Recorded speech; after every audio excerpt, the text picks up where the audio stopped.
CRPF से राधा वल्लभ शेरवंश। गुरुदेव, आपके चरणों में कोटि कोटि प्रणाम। गुरुदेव, सड़क दुर्घटना में मेरा एक पैर घुटने के ऊपर से काटना पड़ा। गुरुदेव, आपकी कृपा से विगत 5 महीनों से नाम जप करता हूँ। वर्तमान में आपकी कृपा से नाम जप अवधि में निरंतर सुधार हो रहा है। अब तो मुझे ये लगता है कि मेरा पैर का काटना तो एक बहाना था। श्री जी ने मुझे भजन में लगाना था। श्री जी कृपा से पैर कटने का कोई दुख नहीं है महाराज जी। देखो, शरीर में जो भी पीड़ा आएगी या हो चुकी है या है, वो हमारे कर्म का परिणाम है, किसी और के नहीं। अब क्या है कि जैसे इस बार भले इस जन्म में आप मांस ना खाते हो, मान लो इस जन्म में ना खाया हो, हम क्या जाने कि खाया कि नहीं। पशुओं के साथ कैसा व्यवहार किया जाता है, कैसे लोग कैसे करते हैं, वो भी जीव है। ठीक वैसे ही जैसे आप अपना शरीर, अपने को, कितना प्यारा शरीर है, आप अपना शरीर बचाना चाहते हैं, ऐसे हर जीव अपना शरीर बचाना चाहता है। आप देखो, चींटी के पीछे अंगुली ऐसे करते चलो, वो भयभीत होकर भागेगी, अपना प्रयास करेगी कि मैं बच जाऊं, शायद कोई मुझे कष्ट देना चाहता है। किसी भी जीव को देखो, अपने स्वाद के लिए पीछे के जन्मों से लेके इस जन्म तक क्या करते हैं, गड़ासा चलाते हैं, गर्दन काट दी, पैर काट दिए। और जब हमारे कटने का नंबर आया, एक मांडव्य ऋषि हुए, ऐसे हाथ उठा करके पैर के अंगूठे के बल मंत्र जाप कर रहे हैं। ध्यान से सुनना। कुछ चोर लोग राजा के खजाने में सेंध लगा दी। अगर बचाव पक्ष जोर का होता है तो फिर चोर पक्ष भी जोर का होता है। अगर नए नए क्रम बचाने के निकलते हैं तो नए नए उनकी सोच उसमें चोरी करने की निकलती है। तो चोरी करके निकल ही रहती कि सैनिकों को पता चल गया, उनका पीछा किया।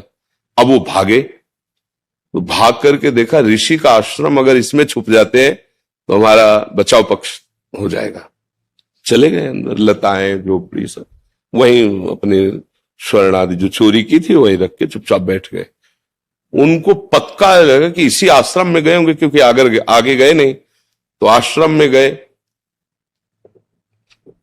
दाहिने पैर के अंगूठे के बल हाथ उठा के मंत्राकार वृत्ति, उनको कुछ पता ही नहीं। गए तो माल सहित चोर मिल गए। तो उनको लगा कि ये आश्रम में इसलिए आए, हमें लगता है इस महात्मा का ये सब नाटक है और ये इन चोरों का साथी है और ये चोरी करवाता है। बुद्धि बदली। बुरी दशा जब आनी होती है ना, तो पहले बुद्धि बदली जाती है। तो वैसे ही टांग ले गए उनको। ये भगवान श्री कृष्ण द्वैपायन व्यास देव जी के द्वारा महाभारत में लिखी कथा है। उठा ले गए, वैसे ध्यानस्थ वो समाधि में। 8-10 ऐसे सामने चोर, पीछे महात्मा जी। राजा को प्रमाण सहित जब वस्तु सहित चोर मिल गए तो उन्होंने ये नहीं देखा कि महात्मा भी है, उन्होंने आदेश कर दिया इनको सूली की सजा। उस समय जैसे फांसी की सजा होती, ऐसे सूली की सजा।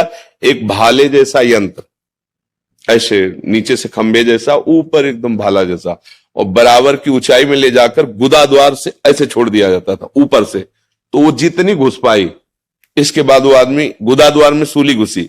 अब वो तड़प रहा है, कितने घंटे हो या कितने दिन, वो उसकी सामर्थ्य जाने, मरेगा वहीं। कोई उस बड़ी कष्टप्रद, गोली मार देना फांसी में तो मिनट 2 मिनट, लेकिन सूली की सजा बहुत ही कष्टप्रद।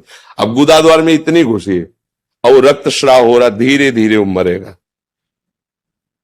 दूसरे जब दंड वाले आते थे जिनको, तब वो उतारे जाते थे 1-2 दिन 3 दिन में। ऐसे जो वहां उतारने गए तो देखा वो पद्मासन लगाए बैठे मांडव ऋषि, और वो तो चोर थे, वो मर गए। उनको हटाया, भाग के गए राजा से, कोई अपराध बन गया।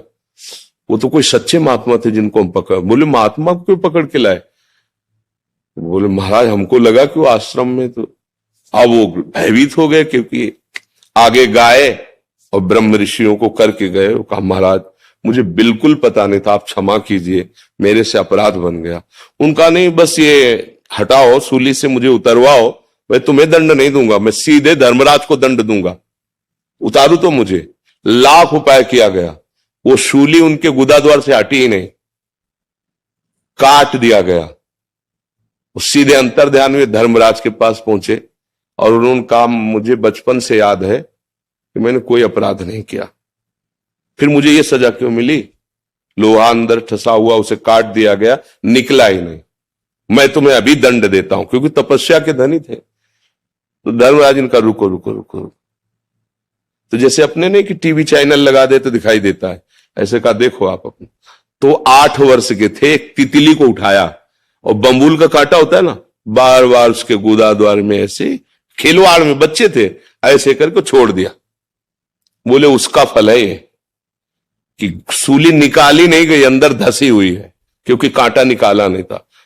तो आप अपने योग बल से सह गए, नहीं तो जैसे तितली मर गई थी वैसे तुम्हें मर। एक तितली के गुदा में कांटा डालने से, ये महर्षि हैं इतने सामर्थ्यशाली कि सीधे जहां अन्याय होता है वहीं पहुंच गए धर्मराज के पास। तो बोलो इतने बड़े ऋषि का कर्म, उनको दंड दिया ना, तो हमारे तुम्हारे कितने कर्म है? ये मुर्गा, ये पशु पक्षियों को जो काट काट के खा रहे हो, जो विनोद कर रहे हो, मजाक मजाक में उनको कष्ट दे रहे हो, दुख दे रहे हो, और कितने पाप हैं? एक पाप है कितने? अब आपको मान सकते हैं कि इस जीवन में आपने कोई पाप नहीं किया, ऐसा आप कह सकते हैं, लेकिन बिना हमारे पाप के हमें कोई दंड नहीं दे सकता। हमारे पूर्व के, हम शरीर बदलते चले जाएं, हमारा पोस्ट बदलता चला जाए, तो क्या पीछे जो गलती करे हैं वो हम पे लागू नहीं होगा क्या?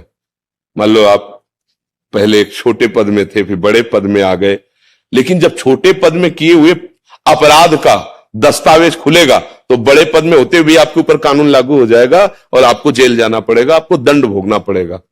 ऐसे ही पूरा सिस्टम भागवतिक है। तो कोई न कोई हमारा ही कर्म हमको कष्ट देता है।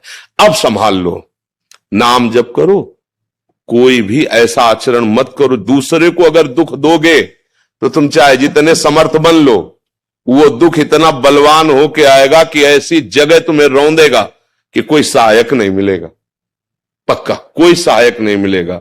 अगर आप दूसरों को सुख दोगे, नाम जप करोगे, माना थोड़ा गरीबी से जी लोगे, तो भगवान मिल जाएंगे, आनंदित हो जाओगे, सुखी हो जाओगे। अब ये बात सबकी समझ में नहीं आती।